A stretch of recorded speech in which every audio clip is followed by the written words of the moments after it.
تموتن إلا وأنتم مسلمون أم كنتم شهداء إذ حضر يعقوب الموت إذ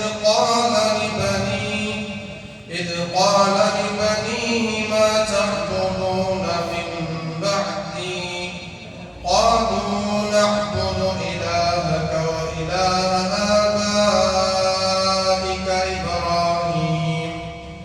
إبراهيم وإسماعيل وإسحاق إلها واحدا ونحن له مسلمون تلك أمة قد خلت لها ما كسبت ولكم ما كسبتم ولا تسألون عما كانوا يعملون. صدق الله. رب اشرح لي صدري ويسر لي أمري واحلل عقدة من لساني يفقهوا قولي. سبحانك لا علم لنا إلا ما علمتنا إنك أنت العليم الحكيم. رب زدني علما رب زدني علما. بزرگان محترم عزیز ساتھیوں، قرآن کریم کی تفسیر گزشتہ ہفتہ آپ نے حج کے مناسک اور ارکان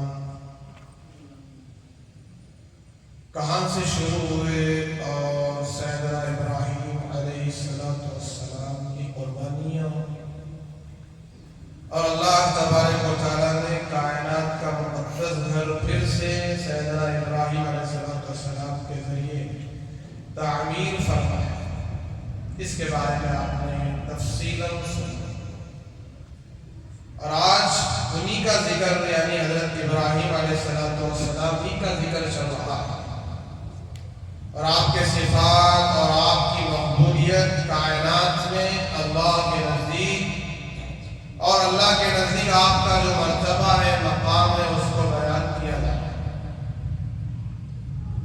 قرآن کریم بیان کرتا ہے وَمَن يَرْغَبُ عَن مِّلَّةِ إِبْرَاهِيمَ إِلَّا مَن سَفِهَ نَفْسَهُ۔ ابراہیم علیہ السلام سے وہی آدمی انحراف کر سکتا ہے، انحراف کر سکتا ہے کا مطلب یہ ہے کہ وہی آدمی ابراہیم سے روگردانی کر سکتا ہے، منہ پھیر سکتا ہے اور ان کو ناپسند کر سکتا ہے، جو پکا بے وقوف اور احمق ہو۔ قرآن کہتا ہے الا من سفیہ نفسہ، جو اپنی ذات میں احمق ہو، بے وقوف ہو، وہی حضرت ابراہیم علیہ السلام کے بارے میں غلط سوچ سکتا ہے۔ جس کی طبیعت میں نفاست ہو، پاکیزگی ہو، طہارت ہو، سچائی ہو، وہ آدمی کبھی حضرت ابراہیم علیہ السلام کے بارے میں غلط نہیں سوچ سکتا۔ قرآن کہتا ہے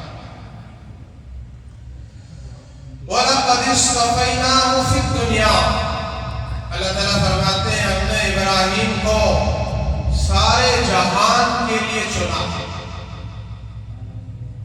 سارے جہان، ساری دنیا کے لیے ہم نے ان کو چنا ہے۔ چنا تھا نہیں بلکہ چنا ہے۔ آج بھی حضرت ابراہیم علیہ السلام کی جو شریعت میں بہت ساری باتیں جو اس امت میں زندہ رہتی ہیں، جیسے حج کی بہت ساری باتیں، حج کے ارکان، حج کی یاد حضرت ابراہیم علیہ السلام کے ذریعے، حج کے احکامات ابراہیم علیہ السلام کی قربانیوں کا نتیجہ ہے، صفا مروہ کی سعی ابراہیم علیہ السلام کی قربانی، ان کی بیوی حضرت حاجرہ کی قربانی، اور بہت ساری چیزیں جو ملت ابراہیم میں تھی، اللہ نے اس کو باقی رکھا۔ ختنہ سننا والی سنت، یہ کس کی سنت ہے؟ حضرت ابراہیم علیہ السلام کی۔ اور بھی بہت ساری چیزیں ہیں، حج کے بہت سارے ارکان، قربانی تو آج بھی برابر ہر سال میں ایک مرتبہ قربانی دی جاتی ہے جانوروں کی۔ یہ حضرت ابراہیم علیہ السلام کی قربانی کا نتیجہ۔ تو اللہ پاک فرماتے ہیں ہم نے ابراہیم کو سارے جہان کے لیے چنا، وَلَقَدِ اصْطَفَيْنَاهُ فِي الدُّنْيَا۔ آگے کہا وَإِنَّهُ فِي الْآخِرَةِ لَمِنَ الصَّالِحِينَ۔ اتنا ہی نہیں کہ ابراہیم کا مقام صرف دنیا ہی میں نہیں بلکہ آخرت میں بھی بہت بڑا مقام ہے، قیامت کے دن بھی بہت بڑا مقام ہے۔ وہ نیکوکاروں میں ہوں گے، وہ متقیوں میں ہوں گے، اللہ والوں میں ہوں گے، اللہ کے خاص بندوں میں ہوں گے۔ ایک تو نبی ہیں، پیغمبر ہیں، ہر نبی اللہ کے خاص بندے ہوتے ہی ہیں۔ اور یہ جو اللہ تبارک و تعالیٰ فرما رہے ہیں کہ صالحین، کہ ابراہیم علیہ السلام کی شان میں گستاخی کرنے والوں کو قرآن جواب دے رہا کہ یہ مقام و مرتبے والے ہوں۔ آگے کہا اِذْ قَالَ لَهُ رَبُّهُ أَسْلِمْ قَالَ أَسْلَمْتُ لِرَبِّ الْعَالَمِينَ۔ اس وقت کو یاد کرو جب رب نے، کس نے بھائی؟ رب نے، خدا تعالیٰ نے، اللہ جل شانہ نے ابراہیم سے فرمایا علیہ السلام اسلم، اے ابراہیم فرما بردار ہو جاؤ۔ اسلم سے مراد ترجمہ اگر کرتے ہیں تو مسلمان ہو جاؤ۔ اسلم یسلم اسلاما، اس کے معنی ہے مسلمان ہو جاؤ۔ اور اصل اسلام سر نگو، سر کو جھکا دینا، اطاعت کے لیے اللہ اور اس کے رسول کے احکام کے سامنے ہماری کوئی مرضی نہیں ہے۔ اللہ کی فرما برداری کے لیے اپنے سر کو جھکا دینا۔ جیسے ہم نے قیام کا حکم دیا گیا تو قیام میں کھڑے رہیں، جب رکوع کا حکم دیا گیا تکبیر کے ذریعے اللہ اکبر، امام رکوع میں گئے تو ہم بھی کیا کریں؟ سیدھے رکوع میں چلے گئے۔ تو یہ اپنے آپ کو اللہ کے حکم کے سامنے جھکا دے رہے۔ پھر رکوع سے اٹھے تو سجدے میں جانے کو کہا گیا تو سجدے میں چلے۔ اس کو کہتے ہیں اسلم یسلم اسلام، مسلمان ہو جانا۔ تو حضرت ابراہیم علیہ السلام تو مسلمان تھے ہی، اس میں کیا شک ہے؟ یہ تو پیغمبر ہے، نبی ہے۔ اسلم بول کر بہت ساری فرما برداریوں کا اللہ نے حکم دیا۔ آرڈر، آگ میں کود گئے اللہ کے حکم سے، اللہ کی مرضی سے، اللہ کی رضا کے لیے۔ اور بیٹے کے گلے پر چاقو رکھ دیا، چھری رکھ دیا گلے کو کاٹنے کے لیے، بیٹے کو قربان کرنے کے لیے اللہ کے حکم سے۔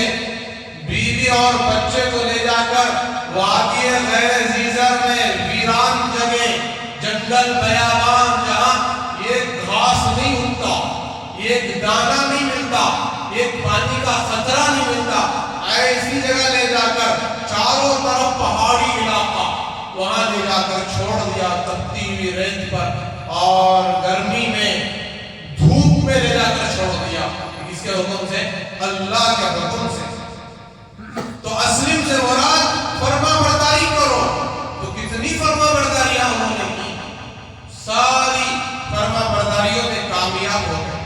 تو اللہ تعالیٰ نے جب اسلم کہا تو اس کے جواب میں ابراہیم نے کیا کہا علیہ السلام؟ قرآن کہتا ہے قال اسلمت لرب العالمین، اے پروردگار، اے سارے عالم کے رب، پوری کائنات کے خالق، پوری کائنات کے پالنے والے رب، میں مسلمان ہو گیا، میں فرما بردار ہو گیا، جو تیرا حکم ہو۔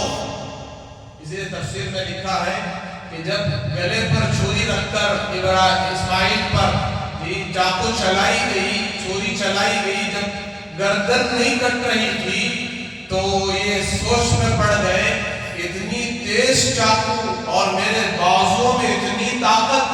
ہر نبی کو اللہ دنیا کے یہ جنت کے 40 پہلوانوں کی طاقت دیتے ہیں. کتنے پہلوانوں کی؟ 40 پہلوانوں کی. اور جنت کا ایک پہلوان دنیا کے 100 پہلوانوں کے برابر.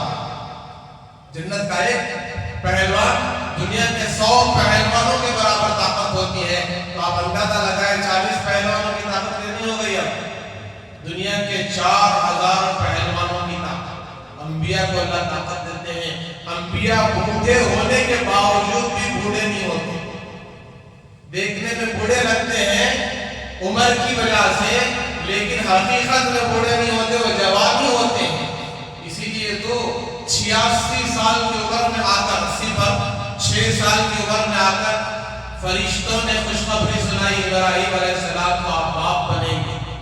کیا بنیں گے؟ باپ بنیں گے. آپ نے جو دعائیں کی ہیں وہ دعائیں اب رنگ لائی ہیں.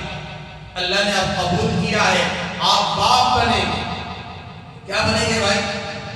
اور جب 100 سال کی عمر ہو گئی تو پھر آ کر باپ بننے کی خوشخبری سنا رہے ہیں کہ آپ پھر باپ بنیں گے. 86 سال کی عمر میں آ کر کہا کہ آپ اسماعیل کے باپ بنیں گے. نام کیا ہے؟ اسماعیل. جو دنیا میں آنے والے ہیں ان کا نام اسماعیل. اور 100 سال کی عمر میں آ کر کہہ رہے ہیں آپ اسحاق کے باپ بنیں گے. نام کیا ہے؟ اسحاق. تو یہ اللہ نبیوں کو طاقت دیتے ہیں. تو آپ یہ پوری طاقت کے ساتھ اپنے بچے پر 7 8 سال 9 سال کے بچے پر پوری طاقت ڈال کر چھری چلا رہے ہیں، چاقو چلا رہے ہیں، گردن نہیں کٹ رہی ہے. تو یہ سوچ میں پڑ گئے کہیں اللہ مجھ سے ناراض تو نہیں ہے، کہ اللہ مجھ سے ناراض تو نہیں ہو گیا ہے، کہیں بچے کی محبت میرے دل میں تو نہیں آ گئی ہے. اللہ کے حکم کے مقابلے میں محبت تو ہوتی ہی ہے. ہم میں سے جتنے یہاں بیٹھے ہیں بہت سارے شادی شدہ ہیں، باپ ہیں بچوں کے. تو باپ کے دل میں بچوں کے لیے کتنی محبت ہوتی ہے، ہر بچے سے محبت ہوتی ہے. اب یہ سوچ میں پڑ گئے کہ کہیں اللہ کے مقابلے میں، اللہ کے حکم کے مقابلے میں اس بچے کی محبت میرے دل میں تو نہیں آ گئی. تو اللہ تعالیٰ سے انہوں نے استغفار کیا اور اسماعیل کو جو ہے سر کے بالوں کے بل اٹھایا. سر کے بالوں کے بل اٹھایا اور گلے پر چھری رکھ کر اللہ سے کہا اے اللہ اگر تو مجھ سے ناراض ہے، اگر تو مجھ سے خفا ہے، جس کی وجہ سے قربانی تو قبول نہیں کر رہا ہے، میں تو قربانی دینے تیار ہوں. اس ایک اسماعیل کی قربانی نہیں، ایسے ہزاروں اسماعیل کو تیرے نام پر قربان کرنے تیار ہوں. کس نے کہا؟ حضرت ابراہیم علیہ السلام نے. تو پھر اللہ نے وہ حضرت اسماعیل کی جگہ دمبے کو بھیجا. تفصیلی واقعہ ہے، آپ نے سن رکھا ہے. پھر اس کی قربانی قبول ہوئی. اسماعیل کو ہٹا دیا گیا بچے کو، اور اس کی جگہ جنت سے مینڈھا آیا، اس کی قربانی کی گئی. آج تک وہ قربانی چلی آ رہی ہے، قیامت تک وہ قربانی چلتی رہے گی. ابراہیم علیہ السلام کی قربانی اور فرما برداری کا ثمرہ اور نتیجہ ہے اور آپ کی قبولیت ہے. تو میں عرض کر رہا تھا کہ انہوں نے کہا کہ میں فرما بردار ہو گیا ہے پروردگار جو سارے جہانوں کا رب ہے، اس رب کا میں فرما بردار ہو گیا. وَوَصَّى بِهَا إِبْرَاهِيمُ بَنِيهِ وَيَعْقُوبُ. آگے حضرت ابراہیم علیہ السلام جب دنیا سے جا رہے تھے تو انہوں نے اپنے بچوں کو، حضرت یعقوب کو، حضرت اسحاق کو، اور بھی جو باندیوں سے جو اولاد ہوئی تھی ان کو نصیحت اور وصیت کرنے لگے. کیا وصیت؟ کہ یا بنی ان اللہ اصطفیٰ لکم الدین فلا تموتن الا وانتم مسلمون. اے میرے بچوں، اللہ نے تمہیں دین کے لیے، شریعت کے لیے چنا ہے. دنیا میں دین پھیلے تمہارے ذریعے سے، کیونکہ حضرت ابراہیم علیہ السلام کی نسل پوری نبیوں کی نسل ہے، پیغمبروں کی نسل ہے. کچھ ایسے آئے جو سردار بنے، نبی نہیں بنے، اکثر تو ہزاروں نبی پیدا ہوئے ان کی نسل میں. تو کیا کہا؟ اے میرے بچوں، اللہ تبارک و تعالیٰ نے تم کو کس کے لیے چنا ہے؟ دین کے لیے چنا ہے، شریعت کے لیے چنا ہے. لہذا تمہاری زندگی ہمیشہ موت کی آخری سانس تک فرما برداری میں گزر جائے. اطاعت میں گزر جائے، اللہ کے احکامات میں گزر جائے اور اسلام کے پھیلانے میں گزر جائے۔ تو یہ بات حضرت ابراہیم علیہ السلام نے وصیت کی۔ ساتھ ہی جب حضرت یعقوب علیہ السلام، حضرت ابراہیم علیہ السلام کے پوتے جب دنیا سے جا رہے تھے، انہوں نے بھی یہی وصیت کی۔ کیا وصیت کی؟ ام کنتم شہداء اذ حضر یعقوب الموت اذ قال لبنیہ ما تعبدون من بعدی، کہ تم اس وقت اگر حاضر ہوتے، تم اس وقت اگر حاضر ہوتے، ام کنتم شہداء، اس وقت جس وقت یعقوب کی تھوڑی دیر میں روح نکلنے والی تھی۔ یعقوب علیہ السلام پیغمبر، یہ حضرت ابراہیم علیہ السلام کے پوتے، حضرت اسحاق علیہ السلام کے بیٹے، حضرت اسحاق علیہ السلام حضرت ابراہیم کے بیٹے ہیں، دوسرے بیٹے، پہلے بیٹے اسماعیل علیہ السلام، دوسرے بیٹے اسحاق علیہ السلام۔ تو ان کا نکاح ہوا تو اللہ نے اس نکاح کی وجہ سے، اس نکاح کی برکت سے اللہ نے 2 اولاد عطا فرمائی۔ کتنے؟ 2 بیٹے۔ ایک بیٹے کا نام یعقوب۔ حضرت ابراہیم علیہ السلام کو جب اسحاق علیہ السلام کی بشارت سنائی گئی تھی کہ آپ کو کون پیدا ہوں گے، آپ کے اور بیٹے اسحاق پیدا ہوں گے 100 سال کی عمر میں، ساتھ ہی اسحاق کے ذریعے سے اللہ یعقوب کو پیدا کریں گے، یہ بھی خوشخبری سنائی۔ تو حضرت یعقوب علیہ السلام کا جب نکاح ہوا، یا حضرت اسحاق علیہ السلام کا جب نکاح ہوا تو ان کو 2 بیٹے ہوئے۔ کتنے؟ 2 بیٹے۔ ایک بیٹے کا نام یعقوب علیہ السلام، دوسرے بیٹے کا نام عیس، جی یہ عیس نام تھا، اور یہ یعقوب علیہ السلام پیغمبر بنے، نبی۔ اب حضرت اسحاق علیہ السلام کا انتقال ہو رہا تھا، وصال ہو رہا تھا، دنیا سے تشریف لے جا رہے تھے۔ تو اس سے چند دن پہلے یا چند سال پہلے انہوں نے اپنے 2 بیٹوں کو جمع کیا۔ اس نے اسحاق علیہ السلام نے کہا کہ میرے بچوں، بہت عرصہ ہو گیا، مجھے گوشت کھانے کو جی چاہ رہا۔ کیا کھانے کو؟ گوشت کھانے کو جی چاہ رہا ہے، تم جا کر کہیں سے گوشت لے کر آؤ، گوشت کھلاؤ۔ چنانچہ 2 بیٹے بھی گئے گوشت کی تلاش میں اور محنت کی، کوشش کی، گوشت کو جو ہے لیا۔ حضرت یعقوب علیہ السلام کو گوشت ملا اور گوشت کو لا کر جو ہے اس کو بنا کر کھلایا۔ تو حضرت اسحاق علیہ السلام پہلے آنے کی وجہ سے، گوشت کھلانے کی وجہ سے انہوں نے دعا کی۔ کیا دی؟ دعا کی، اے اللہ اس کی اولاد میں برکت عطا فرما، اسے سردار بنا، اپنا خاص بندہ بنا، اپنا نبی بنا۔ تو یہ دعا نبی پیغمبر کی دعا ہے، قبول ہوئی۔ چنانچہ جب یہ دعا انہوں نے کی تو ان کے جو دوسرے بھائی عیس تھے، ان کو اس دعا کے بارے میں سن کر بہت زیادہ تکلیف ہوئی۔ ارے میرے بھائی کے لیے میرے ابا نے دعا دی، میرے لیے کوئی دعا نہیں دی، تو سخت ناراضگی کا اظہار کیا۔ تو حضرت اسحاق علیہ السلام کی بیوی حضرت یعقوب علیہ السلام کی ماں کو جب پتا چلا تو سخت ناراضگی کا اظہار کیا۔ تو شوہر سے اجازت لے کر انہوں نے کہا کہ میرے جو بھائی ہیں، آپ کے جو سالے صاحب ہیں لیان، ان کے پاس ہمارے اس بچے کو، یعقوب کو خدمت کے لیے بھیج۔ حضرت لیان بڑے نیک آدمی تھے، متقی پرہیزگار تھے، تو ان کے لیے ان کی خدمت میں تربیت کے لیے بھیج دیا گیا۔ تو وہ گئے، جا کر جو ہے ان کی خدمت میں رہے۔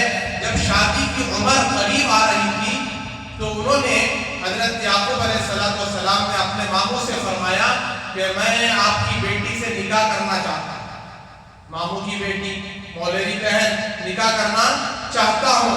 تو حضرت لیان نے فرمایا ماموں نے کہ بھائی تم ٹھیک ہے، میں نکاح کر دوں گا اپنی بیٹی سے، لیکن 7 سال تمہیں خدمت کرنا پڑے گا۔ کتنے سال؟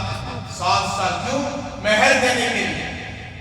7 سال خدمت کرو گے تو مہر عطا ہوگی، یہ حق مہر ہے۔ ویسے آج بھی شادیاں ہوتی ہیں، قیامت تک ہوگی، تو شادی سے پہلے کیا طے کیا جاتا ہے؟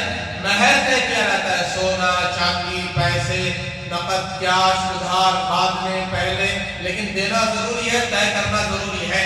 تو یہ جو ہے ایسے اس زمانے میں 7 سال کی خدمت کی انہوں نے شرط لگائی تو 7 سال کی خدمت ہوئی. ان کی 2 بیٹیاں تھی. ایک بیٹی کا نام جو ہے لیا تھا. کیا تھا؟ لیا تھا. اور ایک بیٹی کا نام جو ہے کیا نام ہے؟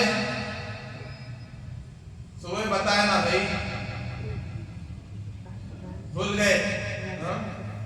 تو 2 نام لڑکیوں کا. تو بڑی بیٹی کا نام لیا تھا، چھوٹی بیٹی کا نام ایک اور نام تھا. تو 7 سال کے بعد نکاح فرمایا لیا کے ساتھ. بڑی بیٹی تھی تو انہوں نے کہا تھا میں نے چھوٹی بیٹی سے آپ سے رشتہ مانگا تھا. تو وہ جواب دینے لگے ہمارے یہاں یہ رواج نہیں ہے کہ بڑی بیٹی کے ہوتے ہوئے چھوٹی بیٹی سے نکاح کر دیا. جیسے آج بھی رواج ہے پہلے بڑی بیٹی کا نکاح ہوتا ہے، بعد میں چھوٹی بیٹی کا نکاح ہوتا ہے. چنانچہ نکاح کیا تو پھر انہوں نے کہا کہ ٹھیک ہے میں اپنی چھوٹی بیٹی سے بھی تمہارا نکاح کر دوں گا. دونوں بہنیں ہیں، سگی بہنیں. چھوٹی بیٹی سے بھی نکاح کر دوں گا لیکن اس کے لیے پھر 7 سال تمہیں خدمت کرنا پڑے گا. تو چنانچہ پھر 7 سال رہے خدمت کیے. تو چھوٹی بیٹی سے بھی انہوں نے کیا کر دیا؟ نکاح کر دیا. دیکھیے یاد رکھیے اس شریعت میں 2 بہنوں کو ایک نکاح میں رکھنا جائز تھا. کون سے شریعت میں؟ ان کی شریعت میں. اس شریعت میں سالی کے ساتھ نکاح ناجائز ہے. بیوی کے ہوتے ہوئے اس کی بہن سے نکاح حرام ہے. اگر طلاق ہو گئی یا خلا ہو گیا یا انتقال ہو گیا تو اس صورت میں اس کی جو ہے بہن سے نکاح کر سکتے ہیں لیکن 2 لڑکیوں کو ایک نکاح میں جمع نہیں کر سکتے. بہرحال تفصیل میں جانا نہیں ہے. تو حضرت یعقوب علیہ السلام، حضرت ابراہیم علیہ السلام کے پوتے، انہوں نے بھی یہ وصیت کی تھی کہ اپنے بچوں کو جمع فرمایا. ہم کنتم شہداء اذ حضر یعقوب الموت. جب وہ دنیا سے جا رہے تھے تو کہا اذ قال لبنیہ ما تعبدون من بعدی، کہ اے میرے بچوں میرا یہ وقت دنیا سے جانے کا وقت ہے. اب میں دنیا سے جانے والا ہوں. میرے بعد تم کس کی عبادت کرو گے؟ کیا پوچھا؟ میرے بعد تم کس کی عبادت کرو گے؟ یہ نہیں پوچھا کہ میرے بعد کیا کاروبار کرو گے. یہ نہیں پوچھا کہ میرے بعد کون سی پراپرٹی جمع کرو گے. میرے بعد تمہارے کھانے پینے کا کیا ہوگا، تمہارے گھر مکان جوڑے لتے کا کیا ہوگا. یہ نہیں پوچھا بلکہ میرے بعد تم کس کی عبادت کرو گے. اللہ اکبر. پوچھنے والے بھی نبی، جن سے پوچھا جا رہا ہے وہ نبیوں کی اولاد ہیں. جی حضرت یوسف بھی ہیں، دیگر جو ہے نیک بچے ہیں. لیکن فکر کتنی ہے کہیں ایسا نہ ہو کہ میرے بچے میرے بعد شرک میں مبتلا ہو جائیں، کفر میں مبتلا ہو جائیں، بے دینی اور بے ایمانی میں مبتلا ہو جائے. آج ہم بھی ہیں پوری زندگی اپنے بچوں کے کھانے پینے کی فکر کر رہے ہیں، ان کی نوکری ڈیوٹی کی فکر کر رہے ہیں، ان کی بہترین ایجوکیشن تعلیم کی ڈگریوں کی فکر کر رہے ہیں. فکر نہیں کر رہے تو ان کے ایمان کی فکر نہیں کر رہے. آج اسکولوں میں کفر پڑھایا جا رہا ہے، شرک پڑھایا جا رہا ہے. پڑھایا جا رہا نہیں جا رہا بھائی، صاف شرک. سورج کی پوجا کرو، چاند کی پوجا کرو اور درخت کی پوجا سکھائی جا رہی ہے، پتھر کی پوجا سکھائی جا رہی ہے، مورتی کی پوجا سکھائی جا رہی ہے، شرک کی باتیں پڑھائی جا رہی ہیں لیکن صاف سکھایا جا. لیکن آج ماں باپ کو اس کی فکر نہیں ہے. بچوں کو اسلام دین شریعت سکھانے کی کوئی فکر نہیں ہے. ایمان. تو یہ پیغمبر ہیں ہمارے لیے واقعہ عبرتناک واقعہ ہے، سبق آمیز واقعہ ہے. اس کے ذریعے سے ہم سمجھیں کہ جب پوچھا انہوں نے اپنے بچوں سے تو بچوں نے جواب دیا قالوا نعبد الہک و الہ آبائک ابراہیم و اسماعیل. اے ابا جان آپ فکر نہ کیجئے، آپ کے دنیا سے جانے کے بعد بھی ہم اسی ذات کی عبادت کریں گے جس ذات کی آپ عبادت کرتے ہیں، یعنی اللہ جل شانہ. ہم اسی ذات کی عبادت کریں گے جو آپ کا بھی رب ہے اور آپ کے باپ داداؤں کا رب ہے، یعنی ابراہیم کا بھی رب، اسماعیل کا بھی رب، اسحاق کا بھی رب. یعنی اسحاق علیہ السلام ان کا بھی رب، یہ بھی پیغمبر، اسماعیل یہ بھی پیغمبر اور ابراہیم علیہ السلام یہ بھی پیغمبر، ان کا رب الہ واحد. اور ساتھ میں یہ بھی بتا دیا جو ایک ہی معبود ہے، معبود برحق ہے، اس پاک پروردگار کی ہم عبادت کریں گے. وَنَحْنُ لَهُ مُسْلِمُونَ. آپ اس بات کو سمجھ لیجئے، اطمینان رکھیے کہ ہم آپ کے بعد بھی مسلمان رہیں گے. کیا رہیں گے؟ ایمان والے رہیں گے. تو دیکھیے اس تفسیر سے ہم نے خلاصہ سمجھنے کی ضرورت یہ ہے کہ آج جو کفر اور شرک پڑھایا جا رہا ہے، ہم اپنے بچوں کی جو ہے نگرانی کریں، اسکول ضرور پڑھائیں، بچوں کو ڈگریاں ضرور دلائیں، لیکن ساتھ ہی بچوں کو کامل دیندار بھی بنائیں، متقی پرہیزگار بھی بنائیں، ایمان یقین سکھائیں، اس کے لیے مکتب بھیجیں، مدرسے کو بھیجیں اور علم پڑھائیں، دین پڑھائیں، تاکہ بچوں کا عقیدہ صحیح ہو جائے اور وہ جس علاقے میں بھی چلے جائیں، جس ملک میں بھی چلے جائیں، ان کے دل میں یقین بھرا ہوا ہو کہ عبادت کے لائق تو صرف ایک ہی ذات ہے، وہ اللہ کی ذات ہے، اسی کے سامنے جھکنا چاہیے۔ کیا کرنا چاہیے؟ اسی کے سامنے گردن جھکانا چاہیے، اسی کے سامنے رکوع کرنا چاہیے، اسی کے سامنے سجدہ کرنا چاہیے، یہ یقین بیٹھ جائیں اور اللہ کے علاوہ کسی کو خدا کے صفات میں جو شریک، اللہ کے جتنے صفات ہیں اس میں کبھی بھی شریک نہ کریں، ایسا ایمان یقین بنے۔ اس کے لیے تمام حضرات فکر کریں۔ اللہ تبارک و تعالی ہم سب کو ان تمام باتوں پر عمل کرنے کی توفیق عطا فرمائے، اخلاص و استخلاص عطا فرمائے، استقامت عطا فرمائے، ہمارے ایمان کی اللہ حفاظت فرمائے، موت کے آخری سانس تک پکا مومن بن کر جینے کی اور مومن بن کر مرنے کی اللہ سعادت عطا فرمائے۔ وآخر دعوانا الحمدللہ رب العالمین۔